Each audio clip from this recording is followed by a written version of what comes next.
Hi friends, দেখুন Nifty daily ক্যান্ডেলে যে candlestick pattern তৈরি করেছে সেখান থেকে বোঝা যাচ্ছে যে নিফটি এখান থেকে আরেকটু ডাউন সাইডের দিকে যেতে পারে। এটা সম্পূর্ণ আমার মতামত। ভিডিওটা সম্পূর্ণরূপে একটা এডুকেশনাল পারপাস ভিডিও। আপনারা কোনো রকম ইনভেস্টমেন্ট করার পূর্বে আপনাদের নিজস্ব রিসার্চ করে নেবেন অথবা আপনাদের কোনো ফিনান্সিয়াল অ্যাডভাইজারের কাছ থেকে পরামর্শ নিয়ে নেবেন। তো নিফটি যদি ডাউন সাইডের দিকে যায়, আমার আমার যতদূর আইডিয়া এটা 330, লাস্ট 23,330 বা 23,250, 23,330 ব্রেক করলে 23,250 অবধি আসতে পারে।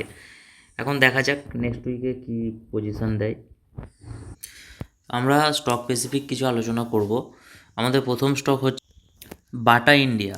বাটা ইন্ডিয়ার মান্থলি ক্যান্ডেলটা যদি দেখেন, মান্থলি ক্যান্ডেলে যে চার্ট প্যাটার্ন তৈরি করেছে তাতে দেখা যাচ্ছে যে 2000-এর ওপরে, মানে 2250-এর কাছে যে হাইটা মেরেছিল 2021-এর শেষের দিকে, সেটা প্রায় 2 বছরের বেশি সময় ধরে, প্রায় 2.5 বছর ধরে একটা কনসলিডেশন বা ডাউন সাইড দেখিয়েছে। এবং 1250, যেটা আগের যে সাপোর্টটা ছিল, 1250-এর কাছে, সেইখানে বারবার, যেখানে আগে সাপোর্ট নিয়েছিল সেইখানেও আবার সাপোর্ট নিয়ে এবার আপসাইডের দিকে যাওয়ার চেষ্টা করছে। তো যদি বাটা ইন্ডিয়া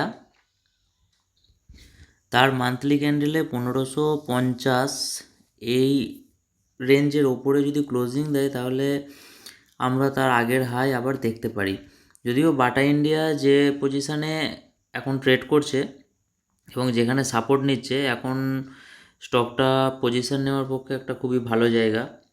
আপনারা আপনাদের রিসার্চ করে আপনারা সেই মতো ডিসিশান নেবেন। এটা আমি যে ভিডিওটা এখানে যেটা বলছি সেটা সম্পূর্ণ আমার মতামত।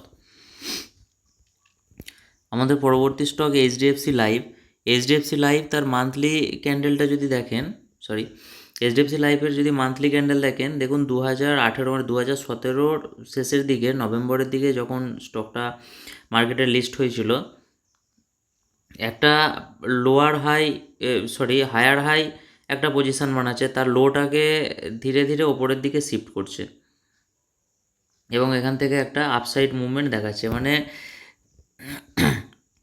আপনারা যদি দেখেন এর লোটা ধীরে ধীরে ওপরের দিকে শিফট হচ্ছে, এটা একটা খুবই ভালো দিক। এটা মান্থলি ক্যান্ডেলে এরকম তৈরি হয়েছে। তো এইচডিএফসি লাইফও ফিউচারের জন্যে একটা ভালো স্টক বলে আমি মনে করি। এখানে আরেকটা জিনিস দেখুন, এইচডিএফসি লাইভ একটা সময় যে higher high higher low position তৈরি করছিল, সেইটা তার অল টাইম হাইয়ের কাছ থেকে যে লোটা বানিয়েছে সেখান থেকে কিন্তু তার আগের হাইটাকে এখনও ব্রেক করেনি। আমার মনে হয় এটা একটা কনসলিডেশনের মধ্যে চলছে।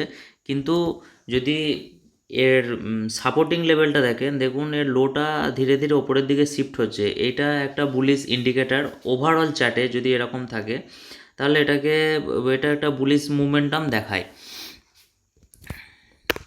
আপনারা এখানে চাইলে এই কোম্পানিটার মধ্যে ইনভেস্ট করতে পারেন এবং তার আগে আপনারা নিজেদের রিসার্চ করে নেবেন। আমাদের পরবর্তী স্টক বালকৃষ্ণ ইন্ডাস্ট্রি। এটা টায়ার তৈরি করে এই কোম্পানিটা এবং এটা একটা লার্জ ক্যাপ কোম্পানি। এটা দেখুন তার উইকলি ক্যান্ডেলে যে ক্যান্ডেলস্টিক প্যাটার্নটা তৈরি করেছে সেটা হচ্ছে গ্রেপস্টোন ডোজি ডাউন সাইডের ইন্ডিকেশান দেয় এবং এটা দেখুন আপ সাইডে তৈরি হয়েছে। আমার মনে হয় বালকৃষ্ণ ইন্ডাস্ট্রি এখান থেকে কিছুটা কারেকশান দেখাতে পারে এবং তারপরে আবার আপ সাইডের মুভমেন্ট দিতে পারে। পরবর্তী স্টক হিন্দুস্তান ইউনিলিভার নিয়ে আমি আগেও একটা ভিডিও বানিয়েছিলাম। তখন এটা একটু লো সাইডে ট্রেড করছিল, 2250 2300 এই জায়গায় ট্রেড করছিল।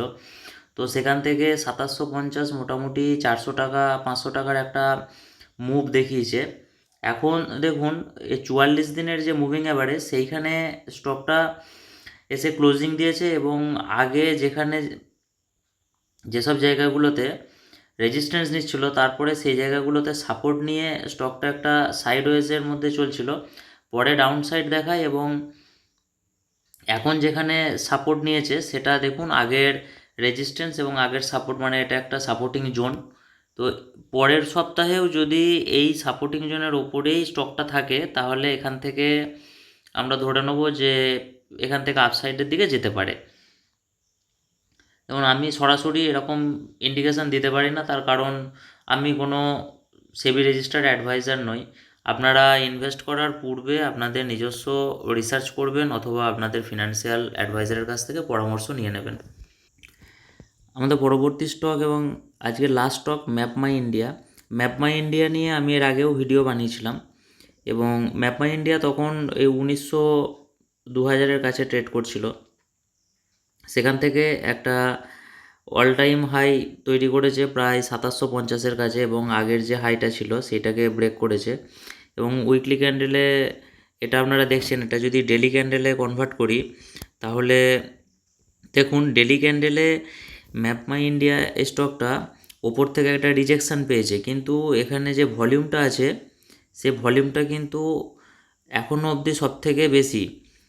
আমার মনে হয় এটা 2250 বা ওই জায়গায় একবার আসতে পারে এবার রিটেস্টমেন্টের জন্যে।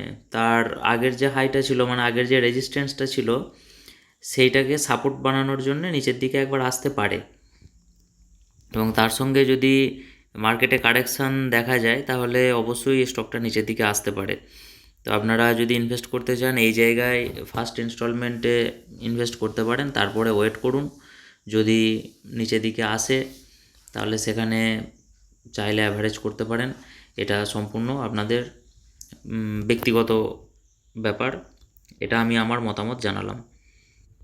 তো ভিডিওটা ভালো লাগলে কমেন্ট সেকশানে জানাবেন আর চ্যানেলটাকে সাবস্ক্রাইব করবেন এবং ভিডিওগুলো শেয়ার করবেন। Thank you.